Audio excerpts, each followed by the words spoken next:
Hey! This was a delightful interview I had with Anna Rose Johnson, author of The Luminous Life of Lucy Landry and The Star That Always Stays. Both lovely middle-grade historical novels for kids who love the likes of Anne of Green Gables or Little Women. Anna Rose is just a lovely person, and we chatted about all things books and writing, so enjoy! So when did you know that you wanted to be a writer? I pretty much always have wanted to be a writer. I don't really clearly remember a time when I didn't want to. It was just always a dream that I had had. Um, and from a very young age, I was writing lots of stories. And, a lot of the time I didn't finish those stories. They were just openings and that didn't go anywhere, but they were so much fun to write. And yeah, I wrote lots of short stories, and I did like some fan fiction of the Betsy Tacy books. So that was I an love early Betsy project. Tacy! Yes, they're so good. That's Um, awesome. Yeah, everything you've said just now is like to a T also my experience. Like it was the same for me as an author. I've been obsessed with it for as long as I can remember, and I struggled finishing things, and I wrote fan fiction. I wrote a lot of openings. So yeah, I love all of that. I love the similarities. Yeah, between our stories. That is so cool. I feel like that's, probably similar for a lot of young writers, Yes, yeah. Those are the beginnings. I've talked to a lot of young writers who are like that. Like the main thing that they struggle to do is finish the book. Like they have a lot of inspiration, but it's actually like getting to the end of the story, seeing it through to the Hmm. end. That is what Yeah, they struggle with. Um, absolutely. how did you kind of get over that, I guess? Like when did you like finish your first book? I had finished some shorter things when I was younger, but not really of any length. I would say probably the first longer book, like actually proper middle grade length, was probably when I was 13. So I continued on for a few more years where I like wasn't, my stories were I would finish them, but they wouldn't have very big word counts, and so they weren't quite right. And then when I was 16, I decided to do NaNoWriMo for the first time. And that was when I wrote the very first draft of the book that became The Star That Always Stays. That is awesome. I love that. I like again, I love how many similarities there are between your and my stories. Because it was the same. Like at 13 was when I wrote Honey Butter, which was my first Yeah. like novel length project that I actually finished, right? And then I also wrote something longer, my second book, when I was 15 and 16. What are some of your other favorite middle grade books that you just love to read? One of my very favorite middle grade books is Jane of Lantern Hill by Ellen Montgomery. I really love that Oh, one. really? I actually haven't read that one by her. Oh, that one is really good. It's my very favorite of her books. I'll have to check it out now because I am a big Ellen Montgomery fan. I've read Anne of Green Gables. I've read, oh, what's the other one? Emily of New Moon, Yep. Blue Castle. My mom's favorite, I think, is the Blue Castle. But Yeah, that one's good. Jane of Lantern Hill. Okay, I will keep that in mind, and I will definitely be looking that up afterwards. Yes. Yeah, that's a big favorite. I love the Melendi books by Elizabeth Enright. Um, the Penderwicks, I really like those. Yes. Yeah, a few others. I love uh Noel Streatfeild. I love those books. Um, Ballet Shoes and Theater Shoes and The Bell Family. And I would love to hear about the luminous life of Lucy Landry. Is that how that is all pronounced? yes, that's right. Okay, cool. Why don't you tell us a bit about that book of yours? So it's another historical middle grade, and it's about a young French Ojibwe orphan. She goes to live with a family of lighthouse keepers when she loses her guardian. And, Lucy has a bit of a habit of getting into trouble, kind of with her imagination. But she really wants to find this ruby necklace that was lost in a shipwreck a couple of decades earlier, and it was something that her father wanted to find. And she's just determined that she's going to solve this mystery, even though it's difficult, living on this small isolated island. That is so like such a magical sounding premise, like such a whimsical, lovely Yeah. sounding story. I believe, oh, it was either in like your synopsis for the book or someone said it in an endorsement, but like that there's some similarities between the book and Anne of Green Gables. Is that right? Yes. Yeah, Kind of like the absolutely. mischievous orphan. Yep. Yeah, Yeah. there's definitely some Anne vibes in Lucy. So, what was, maybe without spoiling it, obviously, your favorite part of the book to write? I would say probably one of my favorite parts was the climax, and obviously I can't tell a lot about that. Right. But I think it was the first scene that I wrote of the book, which is very unusual for me because most of the time I write completely in chronological order. But I just had this idea for the climax and I just started writing it, and I really liked how it turned out. So that was quite fun to work on. And then another favorite scene was just like the very end, the very last scene. It was so much fun to write because it's a very heartwarming conclusion. I just really enjoyed working on it. I love that. And that is so cool. So you usually write chronologically, like chapter one onward. Yep. But this time you started with the climax and you wrote the climax first. That is so cool because I also usually write chronologically. There have been a few times I think I've sat down and typed out a different scene to begin with. Mm-hmm. But never like the climax. So that is super interesting to me.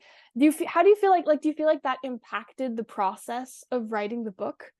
I think it did in different ways. It helped me to know like pretty much exactly where I was going. And a lot of the times I don't know exactly because I'm not a huge outliner. I like to more just kind of discover the story as I go. So that actually helped knowing like this is going to happen at that point. And yeah, it kind of helped set the tone for just the feel of the prose. So yeah, I think it was helpful. So you kind of had it as like kind of a guiding star for Yes. the rest of the story. Okay. Very cool. Yeah, that is so cool. I love to hear about like the behind the scenes of other writers' process. Yeah, so do I. Yeah. So, what do you think you would say the theme of this book is, of The Luminous Life of Lucy Landry? What's at the heart of that story? I would say that the theme is probably that, we all have a lot of courage inside us, and it's there when we need it. And, even if we don't think it is, it's there. And I hope that readers find that, very inspiring because um, I really thought that it was a cool theme message. Yeah, it was very nice to be able to put that in the book. Yeah, yeah. So something like yeah, like about like believing in yourself. Yeah. Stories Yeah, about courage are great. Like it seems like such a simple theme, but then you get into it and you really break it down. I think there's so much there that yeah, you can explore, and that's something I've discovered in my own writing as well. So I love that. I love that when the heart of a story is something like that, which is really, it's such a timeless message, I think, yes. because throughout the centuries people are always going to be in situations where they need to find that courage, right? Yep, So I love absolutely. that. I love that so much. So your books are also historical, right? Remind me, what era does Lucy Landry take place in? Yeah, it's set in 1912 and my first Okay. book 1914. So basically the same. Yeah, yeah, that's a very fun era. Do Yes. you think you'll ever write anything outside of that era, or are you partial to it? Like you'll mostly stick to it? It's definitely my favorite era and one I know that I'll come back to. But lately I've been working on a project that's set in the early 1940s. So that's been Oh, quite fun. so I'm curious what your research process looks like, and if there was anything particularly interesting you learned while researching for your books. Mhm. Yeah, I really enjoy the research process a lot, which is a big reason why I write historicals. Um, so yeah, I do a lot of research. And for both of these books, um, it's a lot of reading in historical books and reading blog posts. I loved reading old newspapers and magazines because you get a really good feel for the flavor of an era. So that was a really good place to get different details. Um, I love I that. would, yeah, I would say that the research for The Star That Always Stays, a lot of that was doing the genealogy research because that book is, inspired by my family history. So that was a big part of it. And I wrote it and, revised it over such a long period of time that I wasn't really doing like a huge intensive research process, for any one time. But with Lucy, it was basically, this deep dive into life in a lighthouse at the turn of the century. So yeah, I did a lot to try and figure out what that would have been like, and visited a lighthouse toward the end of my research. That was really cool. I was able to get a few more Oh, tidbits for it. that is so cool. I Yeah, I enjoyed it a lot. I love that. I want to visit a lighthouse. One of the books that I'm writing right now has some scenes in a lighthouse. Oh, cool. Yeah, and I want to visit a lighthouse and kind of, yeah, learn more about the feel of Yeah. it. For some reason to me, and I'm sure for you as well, because you obviously wrote a book with a lighthouse like primarily in it. Mhm. Lighthouses are such strangely like whimsical Yes. locations. Mhm. Yeah, I Was there agree was completely. there anything you learned about visiting that lighthouse that surprised you that like you couldn't have learned if you hadn't gone and visited it? Um, it was interesting, just seeing like because it was restored to 1915, so very close to when I was writing. And yeah, just seeing like what the living room looked like. I was able to get a few details of that. And the one detail that I put in was the type of brick that the lighthouse was made of. And it was this cream colored brick. And I hadn't really thought about that because I had just been picturing it, it would be a white lighthouse. That was, always how they looked in the old photographs. But, seeing it in real life, that it was this cream color. And that was interesting. Cool detail I was able to Yeah. put in. Yeah, there's some things you can't fully like wrap your brain around unless you actually are able to like stand in that space, right? Yeah. That is so Yeah. cool. And another thing when I was researching that I found interesting was the traveling library that went around to different lighthouses on the Great Oh, Lakes. That was really cool to learn about. So I wanted to put that in for sure. I had no idea about that. Was that like a early bookmobile or Yeah, basically. that is Yeah, so they cool. would And have it this was big, specifically for lighthouses? yeah, they That would is a have part a, of history I never knew about. That is so yeah, I cool. didn't know either. After the research process, when you were writing Lucy Landry, what was your favorite place to like sit, to like go and write the book? Yeah. I write in all different places, around the house. I wrote most of the book just in an office at my desk, and I really thought that was a really good place to write because it was, when you're when I'm writing, I need, to be free from a lot of distractions, and that was a good place to go to work on it. Um, and yeah, I tried different places to write just to see, what's going to be inspiring or um, so yeah, it was just writing that I have a lot of fond memories of because I wrote it pretty fast. And a lot of times I write my books a little more slowly. But that was a fun one that I was able to just get down the draft, in just a couple of months. But yeah, I really like just sitting at my desk so I can like spread out books and things. Yeah, yeah, distraction free, you have your own little space.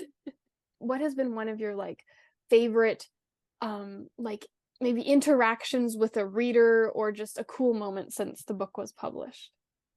Yeah, I've had some really nice interactions with readers, and it was really kind of surprising. I didn't really realize that um, that I would be getting like different emails from young readers, telling me how much they enjoyed the book and or like how much it had impacted them. I really wasn't expecting that, because it's something you hear about, writers getting, fan mail